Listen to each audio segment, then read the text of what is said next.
I'm glad that I'm not God. God's got so much more mercy than me. But if you study the Bible, he does have a point of judgment. Yeah, and that's the dangerous thing, because when you combine this all together, where America's going, when you combine the harbingers appearing and continuing, when you combine the Shemitah, that's the thing. The thing is this: in the last two Shemitahs, this is 2001, and then it's 2007 and 8. Yeah. You had the mystery is getting more and more precise and intense. It's a buildup, because in 2001 you have the greatest stock market collapse in history happens on the exact day appointed in the Bible, Elul 29, to wipe out the financial accounts. 7 years later, 2008, you have the other greatest crash in American history, bigger, and it happens on the exact same day appointed in the Bible. The two greatest crashes happen exactly 7 Hebrew years apart, down to the days, the hours, to the seconds. So the mystery is getting more intense. He's going so fast. I want you to catch. It is so precise what he's saying. It's the year, the day, the second.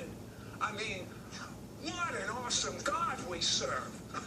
Yeah, and the thing is, what this indicates, Sid, is there's an intensifying. That means that the nation, we are progressing towards judgment. And that's exactly what's happening. It's in America. So, now, again, God doesn't have to do anything when we say, but I'd be aware. All right, tell me the exact date it starts and it ends. September 25th, and that's the start this year. And usually, again, at the beginning, it's not necessarily so noticeable, but if something is chosen for this year, then it's usually as it builds up to its peak, that's usually when things happen, okay? Which is September 13th of 2015.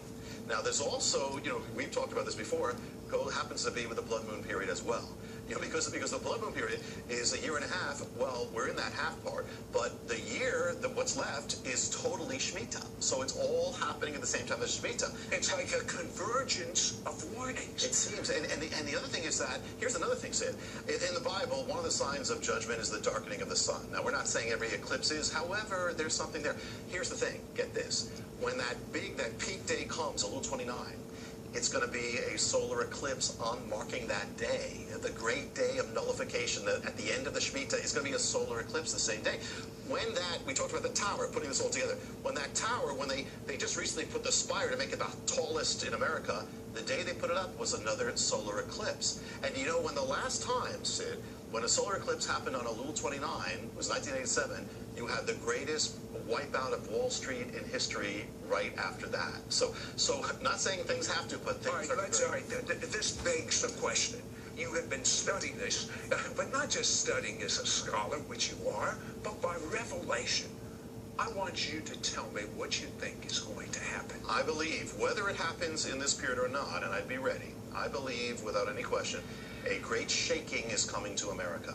And this shaking will affect the economy, will affect the financial realm, and could be very well more than either of those realms, but it will affect that. Something like a